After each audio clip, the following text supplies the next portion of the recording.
नमस्कार, आप देख रहे हैं खबर प्याली और मैं हूं आपके साथ श्रुति श्रीवास्तव। आज बात यूपी 2022 के लिए बीजेपी ब्रिगेड की करेंगे। जी हां, पिछले 4.5 साल से जब विपक्ष फूल बना हुआ था और चुनाव आते ही अंगारे बरसाने लगा, सारी पार्टियां जमीन पर उतरकर जंग के लिए हथियार उठा ली, तो बीजेपी ने भी सत्ता की रक्षा के लिए अपनी अवेंजर यानी विश्व रक्षक उतार दिए हैं।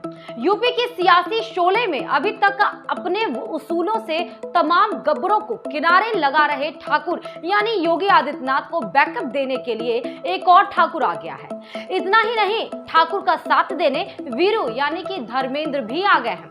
आखिर ये माजरा क्या है वो भी बताते हैं।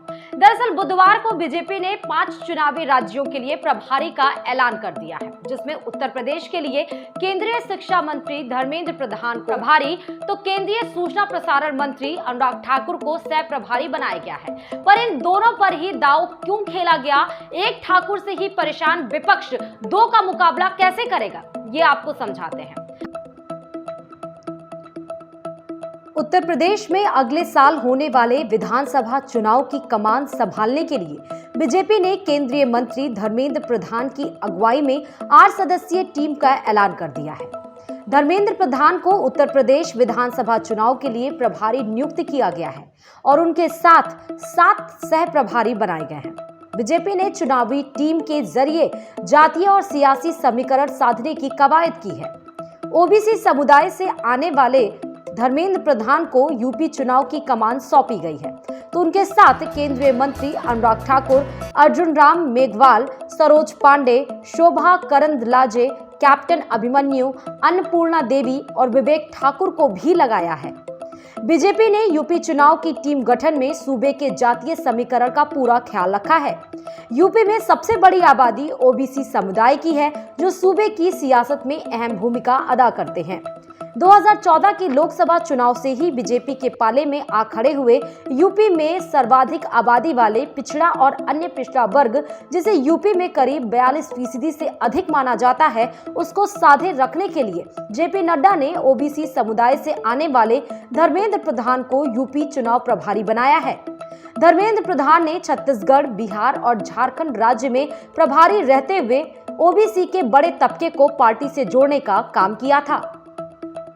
सह प्रभारी के तौर पर अनुराग ठाकुर को यूपी के लिए चुनना पार्टी की दूर की सोच को दिखाता है। यूपी में विपक्ष ठाकुरवाद के आरोप योगी सरकार पर पहले ही लगाता आया है। राजपूत समुदाय की पार्टी से योगी के सीएम बनने के बाद करीबी और भी बढ़ी है। ऐसे में दूसरा ठाकुर किस लिए लाया गया, वो ध्यान से सुनिए। राजपूत समुदाय को साधने के लिए बीजेपी ने केंद्रीय मंत्री अनुराग ठाकुर को यूपी का सह प्रभारी बनाया है। अनुराग ठाकुर युवा हैं और अपने समाज में उनकी अच्छी खासी लोकप्रियता है। हालांकि यूपी में योगी आदित्यनाथ के सत्ता में आने के बाद राजपूत समुदाय बीजेपी का हार्डकोर वोटर बन गया है। इसके अलावा कर्नाटक से आने वाली शोभा करंदलाजे को भी यूपी चुनाव में सह प्रभारी नियुक्त किया गया, जो आरएसएस से राजनीति में आई है। वो हार्डकोर हिंदुत्व की राजनीति करती रही हैं और अब यूपी में उसे सियासी धार देंगी।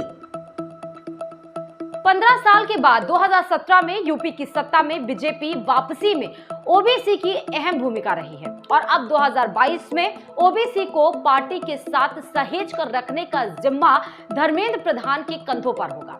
धर्मेंद्र प्रधान 2017 में उत्तराखंड में जेपी नड्डा के साथ चुनाव की कमान संभाल चुके हैं। बीजेपी की सत्ता में वापसी के पीछे उनकी रणनीति को अहम माना गया था। प्रधान छत्तीसगढ़ और झारखंड में बीजेपी को चुनाव में जीत दिलाने में अहम भूमिका भी निभा चुके हैं। अब उनकी परीक्षा यूपी के 22 चुनाव में होनी है। बाकी खिलाड़ी खेल में क्या करेंगे वो भी आपको जानना बेहद जरूरी है, तो ध्यान से सुनिए।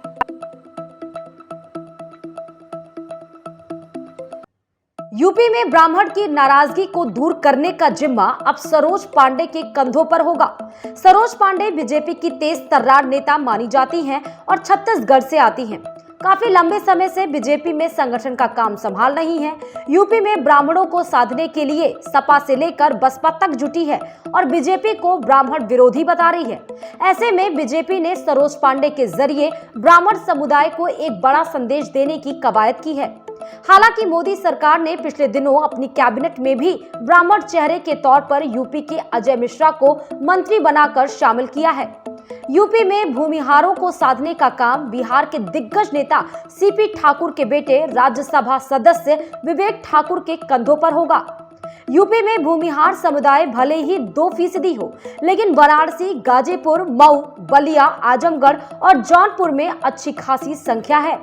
यह पूर्वांचल का इलाका बिहार से सटा हुआ है। ऐसे में विवेक ठाकुर यूपी के भूमिहारों के बीच बीजेपी के लिए अहम रोल अदा कर सकते हैं।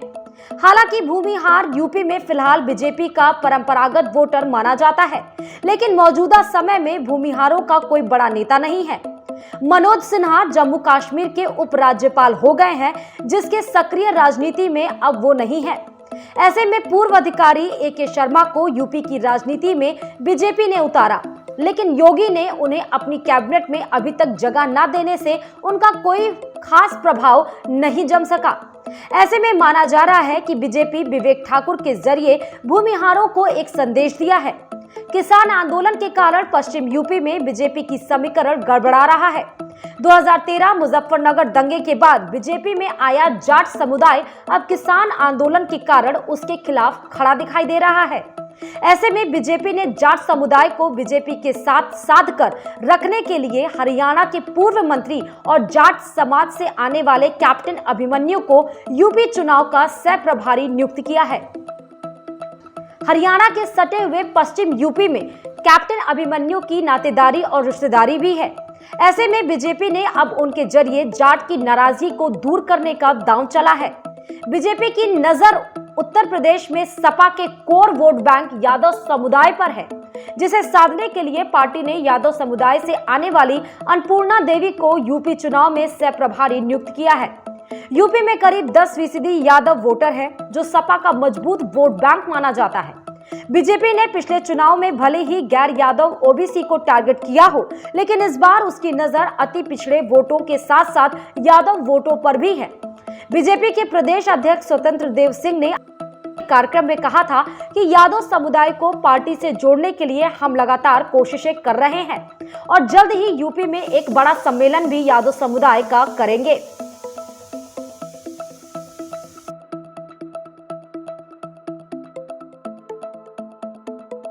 यूपी की राजनीति में 22% दलित मतदाता किसी भी पार्टी का सियासी खेल बनाने और बिगाड़ने की पूरी ताकत रखता है।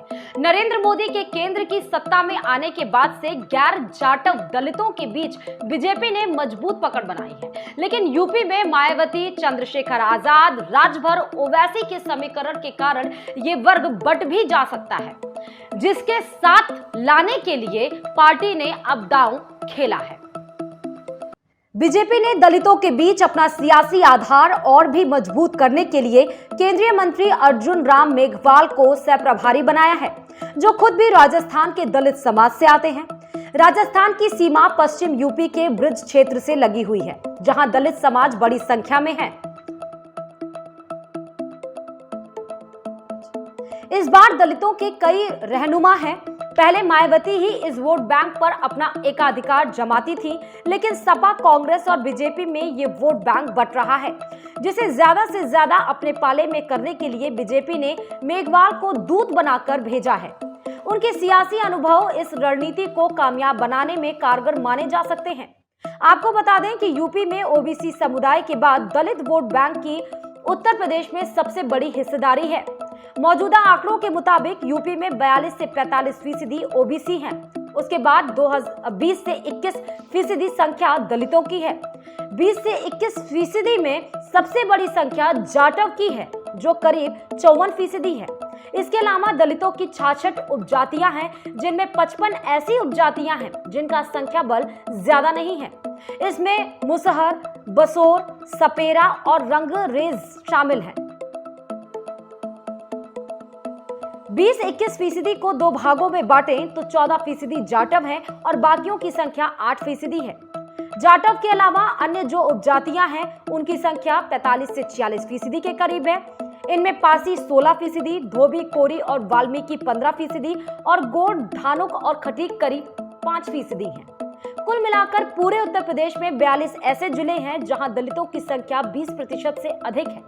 कभी काशीराम ने नारा दिया, ठाकुर बाभन बनिया चोर, बाकी सब हैं DS4। तिलक तराजू और तलवार, इनको मारो जूते चार। साल 2007 में उनकी जगह पार्टी की कमान संभाल रही मायावती ने पूरी धारा बदल दी थी और उनका नारा था, पंडित शंख बजाएगा, हाथी बढ़ता जाएगा। हाथी नहीं गणेश है, ब्रह्मा विष्णु महेश है। और इन्हीं नारों समीकरणों के साथ उन्होंने दलितों और पंडितों का दिल जीतकर सियासी जंग जीत ली थी। इस बार भी पार्टी उसी राह पर चल रही है जिसे बीजेपी ने भांपते हुए ये सारे नाम तय किए हैं। यूपी की सियासत हर बार कुछ नया गुल खिलाती है। 22 के चुनाव का नतीजा क्या होगा, ये अभी कहना बेहद मुश्किल है। मुकाबला दिलचस्प है, जिसमें विकास की बातों के साथ जातियों का जुगत भी पूरा है। चेहरे और मोहरे के साथ जंग का खाका हर कोई खींच रहा है, तो बीजेपी कहां पीछे रहने वाली। किसी और मुद्दे के साथ आपके बीच हाजिर होंगे, तब तक के लिए नमस्कार।